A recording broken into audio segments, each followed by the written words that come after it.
Okay. I want to start today with a premise that sounds, frankly, absolutely terrifying. Right.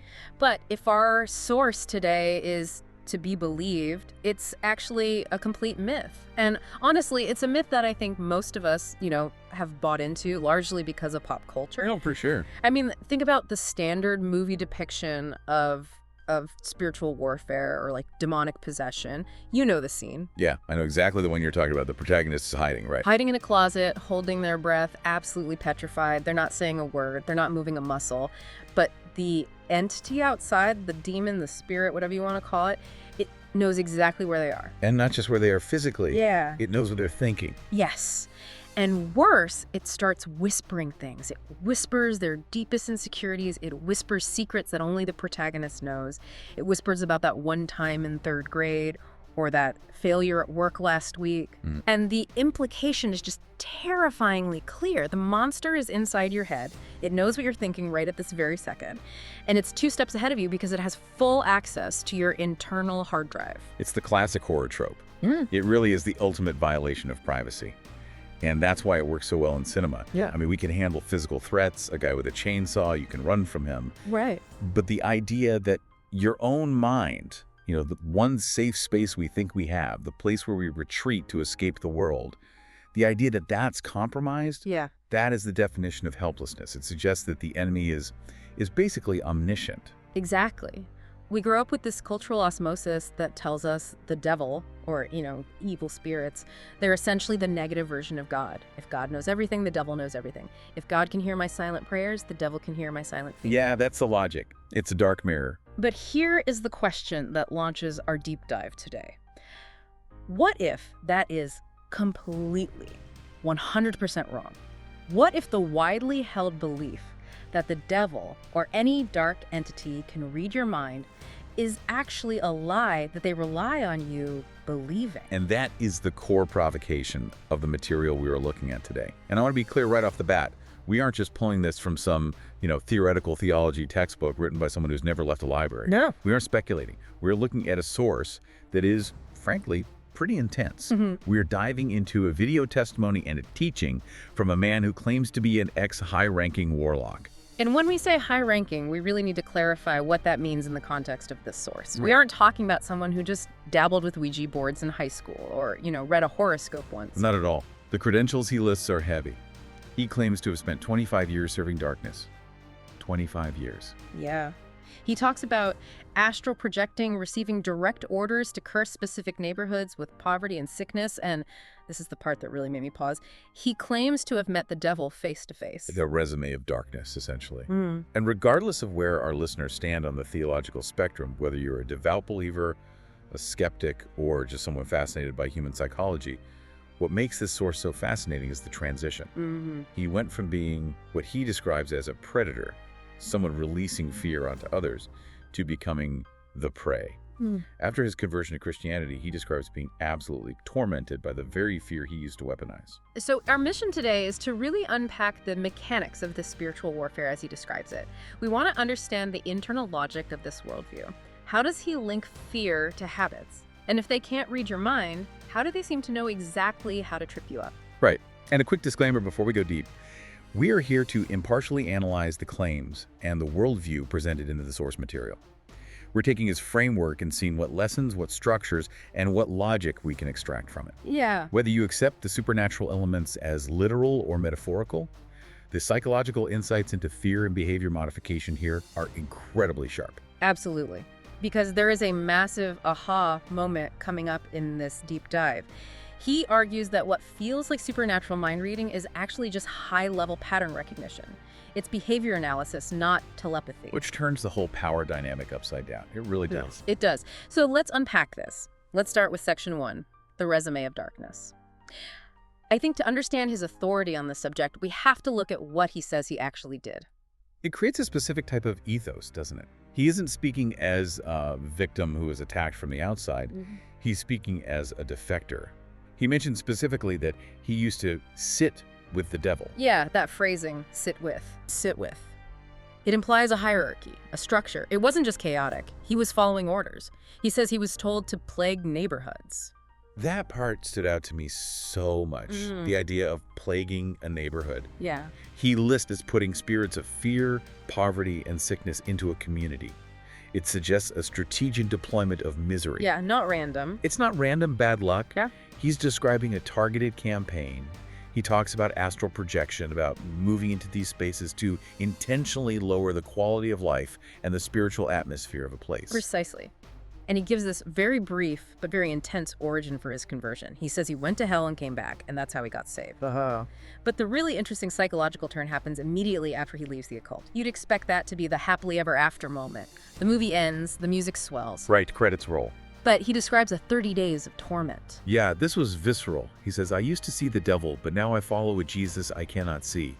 And in that gap, in that space of uncertainty, the fear rushed in. He talks about this nighttime terror where he was literally bargaining with himself, thinking, should I sleep during the day and stay up at night, just to avoid the darkness when the demons would come for him? Think about that for a second. This is a man who claims to have wielded fear as a weapon for 2.5 decades. He was the one holding the leash. Yeah. He was the one sending spirits to torment others. And suddenly, the leash is around his neck. It's the classic hunter becoming the hunted scenario. He knew exactly what was coming. He knew exactly what was coming because he used to be the one delivering it. The source says the demons would come at night to try to torment him, and he thought he was going to lose his mind. It really highlights the psychological toll of switching sides in a conflict like this. It humanizes him. I mean, if he just came out saying, I was a powerful warlock and now I'm a powerful Christian and everything is easy, I don't think I'd buy it. No, it would sound hollow. But admitting that he was terrified, that he thought he was losing his mind, that rings true. It shows the struggle of reprogramming your entire reality. It does. It builds credibility through vulnerability. He's essentially saying, I know how this machine works because I built it and then it tried to crush me. It validates all his later points about fear being a bully. He isn't theorizing about fear. He's describing a lived trauma. He knows the texture of that fear. Let's pivot to that because section 2 is all about fear as an entity and a weapon. And he uses some very specific, very aggressive metaphors to describe what fear is. He doesn't describe it as just an emotion or a chemical reaction in your brain. No, it's personified. It is. He describes it as a schoolyard bully. That metaphor is so potent because of the power dynamic it implies. Think about a bully in a schoolyard. Does the bully pick on the kid who is confident, strong, and surrounded by friends? No, never. No. The bully picks on the isolated, the unsure, the one who looks down at their shoes. The bully relies on the victim's compliance. Right. The bully picks on you because he thinks he has the upper hand. He's trying to prove a point, make himself look good. And he relies on you not fighting back. It's a bluff. The whole thing is a bluff. The bully is betting that you won't punch back. Exactly. And the source says, fear works the same way. It pushes you around, it manipulates you, it tries to control you. But it can only do that if you agree to be controlled. He says, it keeps picking on you until you say, enough is enough, bully.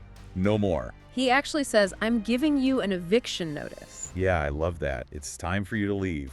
The power is in that choice. He also calls fear a straitjacket and a box. Right. And he says it restricts movement and paralyzes potential. This is where we move from the feeling of fear to the function of fear. If you're in a straitjacket, you cannot act, you cannot build, you cannot move forward. You're just stuck. You're stuck. He argues that fear is designed to freeze you.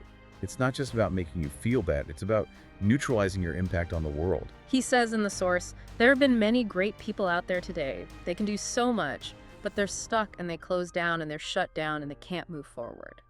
Yeah, it's about stolen potential. He even compares it to a spiritual cancer. Which implies it eats away at life. Yeah. It's not static, it's consuming. It devours time, opportunity, and vitality. And he references the plagues of Egypt, comparing fear to a plague that descends on a person. It's invasive. Totally invasive. It's a disaster that when it comes upon you, it just grips you. The days seem like weeks, the weeks seem like months. You can't see beyond yourself. And apparently this isn't just his personal struggle. He shares some anecdotes about his time preaching in major global cities, London, New York. Yeah, this part was wild. And the stats he throws out, even if they're anecdotal, are staggering. He says 8 out of 10 people come to the altar, specifically because they are paralyzed by fear. 80%. That is a massive statistic. And look at the consequences he lists. These aren't just people who are a little anxious. He talks about people losing years of their lives. 5 years, he says one person told him. I have lost 5 years of my life because of fear. 5 years. Marriages falling apart, relationships with children suffering, careers stalled. And he makes this really profound observation. Fear reigns in the just and the unjust. Meaning it doesn't care if you're a good person or a bad person. It doesn't discriminate. Exactly. It's an equal opportunity oppressor. Being a good person or a believer doesn't automatically immunize you from the mechanics of fear. If you open the door, it comes in. Okay, so that's the what. What about the why? Right. And here's where we get into the internal logic of his worldview. Yeah. Why? Why does the enemy want to use fear? It's not just for the sake of being mean or cruel. No. He introduces this concept of legal rights. This sounded very judicial to me, like a courtroom drama is playing out in the spiritual realm. It is. He argues that the spiritual realm operates on laws. Satan, in his view, wants legal rights over a person's life to destroy and steal God's best. So fear isn't the end goal? No, fear is the signature on the contract. It's the means to an end. So fear is the door opener. Correct. If I can get you to fear, I can manipulate you. If I can manipulate you, I can control you. If I control you, I have territory. He views humans not just as people, but as spiritual territory to be occupied. And fear is the invasion force. It's the infantry that clears the way for the occupation. That makes the bully metaphor even more relevant. You have to stand up to the bully to revoke those rights, to tear up that contract. Yes, you have to serve that eviction notice. Okay, here's where it gets really, really interesting. This is section 3, the myth of mind reading. This is the part that I think will surprise a lot of people, specifically people who maybe grew up in church or, like we said, have just absorbed this through culture. It challenges a very pervasive superstition, for sure. He mentions getting emails constantly from people saying things like, the devil read my thoughts, or the devil knows which direction I'm going, or he knew I was going to make that decision before I made it. And his response is just a hard rule. It's not a suggestion, it's a rule, he says. Yeah. The devil cannot read your mind. He is so emphatic about this. No gray area. None. And he backs it up with scripture, specifically citing Psalm 139. His argument is purely theological at this point. Omniscience, the ability to know all things, including the secret thoughts of the heart, is an attribute that belongs to God alone. Right. He says, only God knows thoughts from afar. So, by believing the devil can read your mind, you are essentially elevating the devil to the status of God. Wow, I never thought of it that way. You are attributing a divine power to a created being. He emphasizes that Satan, demons, principalities, in this worldview, are all created beings. They are fragmented. They are not divine. So they have limits. They have limits. They are not omnipresent, meaning they can't be everywhere at once, and they're not omniscient, meaning they can't know everything. That is a massive, massive distinction. Because if you believe your enemy is inside your head, hearing every insecurity, every plan, every prayer, you think silently. You feel completely exposed. You feel like you have a spy in your brain. There's nowhere to hide. Exactly. Creates a sense of hopelessness. How can you strategize against an enemy who knows your strategy as soon as you think it? You can't. It's a checkmate from the beginning.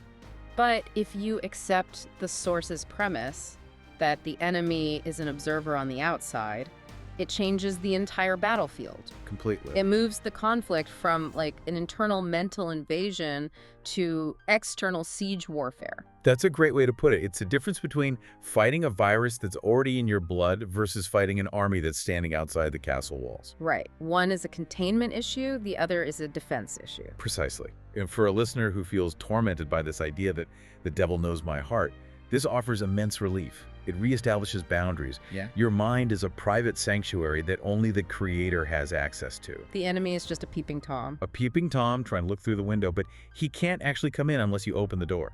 But okay, this raises the obvious question, which leads us straight into section 4. If he can't read my mind, how does he seem to know exactly how to hit me where it hurts? Because the source admits the attacks feel personal. They feel tailored. They don't feel random. And this is the genius of the strategist in the shadows. Yeah. This is the core of his entire teaching. If he can't read your mind, he reads your habits. Habits. That's simple. That's simple and that complex. The source argues that demons are essentially ancient behaviorists.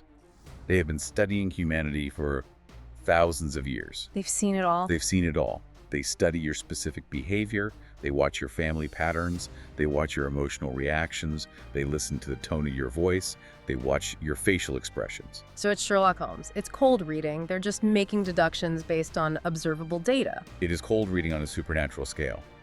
He says, demons study behavior. And think about it, this is actually very logical. If I watch you every day for 10 years, I don't need to read your mind to know that when you get stressed, you eat sugar. Right. Or when you feel lonely, you text that specific ex-partner. Or when you get angry, you drive too fast.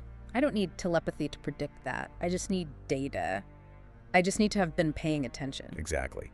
And the source describes a feedback loop. This is crucial. He distinguishes between reading a thought and suggesting a thought. Okay, break that down. So he has this amazing quote. He says, "It's not because it herded the thought, it's because it stimulated it." Ah. So the entity doesn't see the thought already in your head. Instead, it whispers a suggestion. It influences a thought. Maybe it pushes an idea into your mind like, you're never going to be good enough. Right, the seed of an idea. The seed of an idea. Then it steps back and it watches. It watches the reaction. It watches your reaction. Do you slump your shoulders? Does your face fall? Do you get defensive and lash out at your spouse? Do you spiral into anxiety? Do you go pour a drink or commit some other sin to cope with that feeling? And if you do? If you do, you have just confirmed to the observer that the suggestion worked. You've given them positive feedback. Wow. So they are essentially A/B testing us. That is a perfect analogy. It's exactly what it is. They are A/B testing your spiritual defenses. They throw a dart. If it bounces off, they think, okay, that didn't work, and they try a different angle. If it sticks, And they know. they know, okay, that's a weak spot. That's an insecurity. Let's hammer that spot again tomorrow and the next day and the day after that. And that creates the map. He talks about habits creating a trajectory for your life. He has this great line. It's so simple, but so profound. He says, "You can't tell me you're going north when you're facing south." Which is just common sense, but applied spiritually. It's about the direction of your actions, not your intentions. Exactly. If your habits, your daily routines, your vices, your reactions are all pointing south toward fear, isolation, sin, whatever, you can't just claim you're spiritually moving north toward victory. Your actions betray your words. And the enemy sees that. The enemy sees you walking south. He knows where south leads. He's been down that road with millions of people before. So he doesn't have to follow you. He just goes to the destination and sets a trap. That is chilling. He uses the phrase, infiltrate your habit with fear. So he knows I scroll on my phone when I'm anxious. He knows that habit leads to insomnia and comparison, so he doesn't need to attack me at noon when I'm busy and focused. Yeah, He waits until 2 in the morning because my habit has guaranteed I'll be awake, alone, and vulnerable. precisely. He predicts your path based on your patterns. He isn't a prophet. He's a predictor. And his entire strategy relies on you being predictable. This totally demystifies the idea of a spiritual attack. You know, a lot of people think, oh, out of nowhere I was attacked. And this guy is saying, no, you've been walking down this road for 6 months. The attack was just the inevitable destination of your habits. It shifts the responsibility, doesn't it? It's a Yeah. really challenging thought. It stops being about the devil is so powerful and he's attacking me and starts being about I have given the enemy a map to my life and he's just following it. So how do we burn the map? I mean, that's the real question. Which brings us to section 5, all about the eviction notice and breaking the loop. I love that term, eviction notice. It implies that the fear is squatting. It has no legal right to be there. It's trespassing on your property, Yeah. but it won't leave unless you force it out. You have to take action. You have to be proactive. And he references Ephesians 4, which says, give no place to the devil. And he defines place in a very interesting, very practical way. He does. He breaks it down to mean a location, a pattern, or a behavior that he can count on. Yeah. A place isn't just a physical room in your house. It's a reliability, A foothold. a foothold, a predictable weakness. If the enemy can count on you to lose your temper every time you get stuck in traffic, that traffic jam is his place. It's his entry point. So practical steps. He lists some of these bad habits that serve as these footholds, these places. Yeah, and some are what you'd expect. Skipping prayer is a big one for him, but he also gets very modern and relatable. He does. He says, scrolling for 7 hours until 1 a.m. That one hit home for a lot of people, I'm sure. It's so specific, and running back to toxic relationships or treating God like a spare tire, only praying when the house is on fire. These are all patterns. They're all signposts that signal vulnerability. They're dots on the map that the enemy connects. And the solution isn't just stop doing it. It's not just about willpower, it's about replacement. He talks about establishing good habits to overwrite the bad ones. Right. Things like speaking in tongues throughout the day, being mindful of the Lord constantly. And he quotes Proverbs 18.21 about the power of the tongue, that life and death are in the power of your tongue. He talks about making declarations. So you're not just stopping the negative, you're actively creating the positive. You're changing the spiritual atmosphere with your words and actions. He's talking about rewiring the entire system. And he uses this humorous but really accurate analogy. He says, if you have a toothache, you don't go to a foot doctor. Right. You go to a dentist, you need the right specialist for the right problem. His point is specificity. If you're dealing with spiritual fear, you can't just use secular remedies. You can't just think positive or read a self-help book, in his view. He argues you need spiritual warfare prayers. You need to mix your faith with prayer to, as he colorfully puts it, beat the devil like a piñata. I loved that image. It's so aggressive and honestly kind of empowering. It is. But the core mechanic here, the thing that makes it all work, is that when you change the habit, you change the feedback loop. You burn the map. Yes. When you change the habit, the devil loses his map. Think about the strategic implication of that. If you suddenly stop reacting to the stimulus, if the bully pushes you and you don't flinch, or you smile at him, the bully is confused. He doesn't know what to do next. His script is gone. His script is gone. You become unpredictable. And when you're unpredictable, you become dangerous to him because he can no longer leverage your past behavior to predict your future. You have broken the algorithm. that is such a powerful concept. It means that spiritual warfare isn't just about shouting at demons in a room. It's about discipline. It's about the small choices. It's about changing your routine. It's about closing the doors that you left open, maybe without even realizing it. It grounds the spiritual in the intensely practical. You want to defeat the enemy. Go to bed on time. Stop scrolling. Pray before you panic instead of after. These are small, physical actions that have massive spiritual weight because they deny the enemy the data he needs to attack you effectively. It really takes the power back. It reminds me of what he said at the very beginning. Fear is a bully that relies on you thinking he has the upper hand. But once you realize he's just watching you and guessing, the whole illusion shatters. the fear evaporates. It does. It turns the monster under the bed into a guy with a notepad and a pencil. And a guy with a notepad can be outsmarted. You can give him bad data. You can rip the page out of his book. So let's wrap this up. We've gone from the resume of a man who claims he served darkness, through the mechanics of fear as a territorial weapon. We've busted the myth of mind reading, and we've landed on the profound power of habits. The journey is really from terror to strategy. The source started as a victim of his own former master, and he found freedom not just through a moment of faith, but through the daily application of that faith in breaking patterns. The key takeaway for me, the one thing I really want everyone to walk away with is this. The enemy is an observer, not a mind reader. He relies entirely on your predictability. Absolutely. If you are predictable, you are vulnerable. If you are disciplined and renewed in your mind, as the scripture says, you are secure. So here's a final provocative thought for you to chew on today. We talked about the map. The source suggests that your habits tell the enemy where you are going. So try this experiment in your own mind. If a complete stranger, an outsider, watched your daily routine for the last 30 days, without hearing a single word you said, just watching what you did, what you washed, where you went, who you talked to, what you did when you were alone, could they draw a map of your future? And more importantly, is that map leading to where you actually want to go? If the answer is no, maybe it's time to confuse the enemy. Break the loop, change the pattern, and see what happens when you stop giving away the map. Thanks for taking this deep dive with us. We'll see you next time. Take care.